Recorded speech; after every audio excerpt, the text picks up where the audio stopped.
Let's first talk about Shiba Inu, if we can. Also known as Shiba token, code SHIB. For context, Shiba Inu was created in August 2020, modeled off of Dogecoin by the anonymous founder known as Ryoshi. On May 10th this year, it had a market capitalization of over 13 billion. And maybe you can explain this, but in a crazy move, you were given half of SHIB's total supply. You burned, aka destroyed, 90% of it. That's worth $6.7 billion. And you donated 10%. That's worth $1.2 billion at the time to an India COVID-19 relief fund, saying you don't want to be the locus of this much power. This is fascinating. Why and how were you able to walk away from this much money and this much power? So I should probably start by giving some of the backstory around these coins and this concept of giving me coins. So first of all, Shiba Inu, as you said, is this kind of knockoff of Dogecoin, right? And Dogecoin was this initial kind of fun coin that was created back, I think, around 2014 or so. And it was just created by Jackson Palmer and put it out as a joke for a couple of hours, and a community formed around it. And at the beginning, people didn't take it very seriously. I actually remember putting about $25,000 into Doge sometime around 2016. And I just remember just thinking to myself, like, okay, how am I going to explain to my mom that I just invested $25,000 into dog coins? And like, what even are dog coins? Like, the only interesting thing about this coin is that there's, a logo of a dog somewhere. But, of course, that ended up being one of the best investments I've ever made. And it did really well. And then at the end of 2020, Elon Musk, of course, started talking about Dogecoin, and the market cap just shot up to about $50 billion.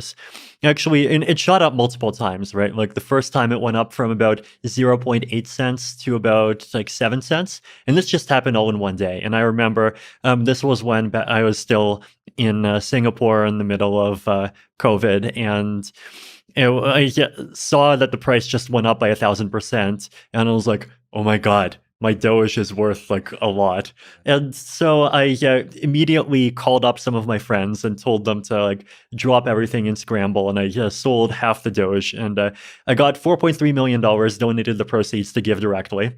And a few hours after I did this, the price dropped back down from about 7 cents to 4 cents, right? So I managed to sell the Doge at the top, and I remember just feeling like I was such an amazing trader. But then, of course, the price went up from 4 cents, then to 7, and then 50, and just Doge becoming this big phenomenon where there's even a lot of people that have heard of Doge that have not heard of Ethereum. Is just something even I wasn't predicting, right? And so after that, of course, we have Doge, and then people are thinking, well, if the leading dog token is worth $50 billion, then surely the second largest dog token deserves, at least 7 or 8 billion, right? I feel like that's kind of what the mindset of these Shiba people is. So then, of course, they did this other gimmick, right, where they gave me half the Shiba token supply. They were actually not the first project to do this. So around the end of 2020, there was this weird project called Teller. It's like Tellor. I think they're a Chainlink competitor or something like this. But I remember they just dumped $50,000 worth of their token into my wallet. And then they had their Twitter army just basically run around saying, look at Vitalik's wallet. Vitalik holds Tellers. He's one of us. He's a supporter. And as soon as I discovered this, I just publicly sold the Teller tokens on Uniswap, and this created a bit of a Twitter splat. Now, the Shiba people were more clever. The Shiba people, instead of dumping to that wallet, they dumped to my cold wallet, right?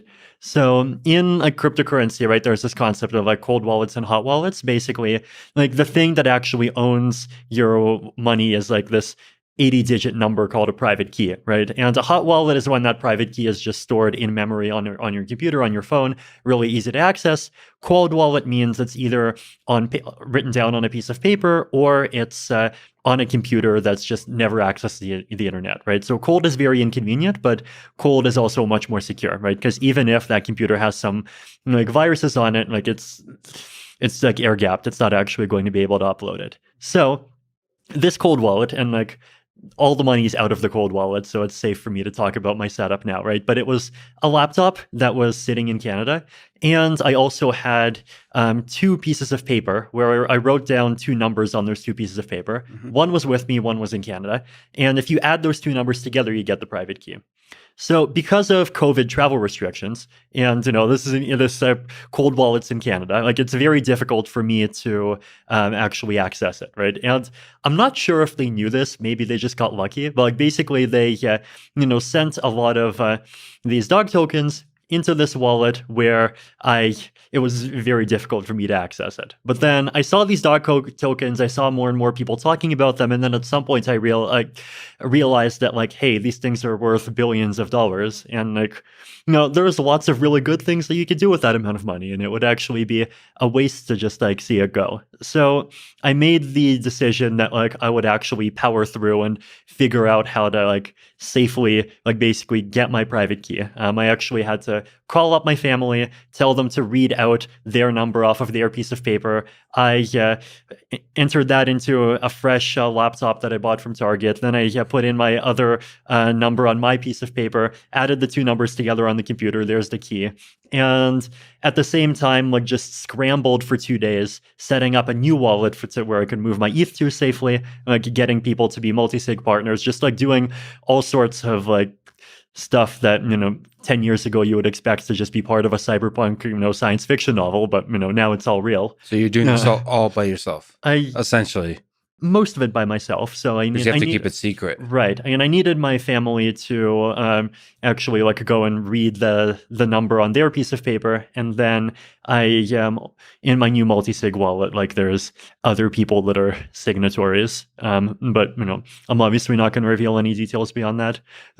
So I did this, right, and I actually managed to like get the private key, make the first transaction that would just move all my Ether to the multi-sig wallet so it's safe, and then second put the private key on my main computer, then started, like going in and just selling some of the dog tokens and then just like giving them to these different charities.